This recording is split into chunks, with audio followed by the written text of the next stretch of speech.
একটা ছেলের প্রথম ভালোবাসা হলো ভাই তার বাইক। বাইক আছে, তার দুনিয়ার সবকিছু আছে। মানে একটা ছেলে যখন একটা বাইকের প্রেমে পড়বো ভাই, খাওন দাওন সবকিছু ভুলা যাবো, ভাই বেড়াদার বাপ মা সব ভুলা যাবো, বাইক যদি কাছে থাকে। এতটা ভালোবাসবে একটা বাইক রে। গার্লফ্রেন্ড মন ফ্রেন্ড এগুলোর কথা মনে করেন কিছুই মনে নাই। বাইকের এতটা যত্ন করতে থাকবো, মনে করেন নিজের অতবার ধুইব না, বাইকটা অতবার ধুয়ে রাখবো। এতটা ভালোবাসায় মনে করেন একটা ছেলে ওর বাইক রে। ভাঙ্গা চূড়া হোক, নতুন হোক আর পুরানো, যে কোম্পানির মধ্যে হোক, সুজুকি হানকুক, যেই কোম্পানির হোক, ঠিক আছে, হিরো কোম্পানির হোক আর জেডেরই হোক, মানে বাইক হইলে হয়েছে, ওর আর কোনো কিছু রাখবো না।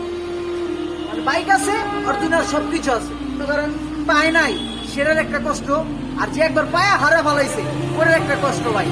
মানে বাইক আছে আমার, ছিল, এখন নাই, সেই ফিলিং মানে এটা কারোর সাথে ভাই শেয়ার করুন যাবো না। মানে ওটার যে কষ্টটা, ঠিক আছে, মানে এটা দ্বিতীয় কেউ আইসা পূরণ করতে পারবো না।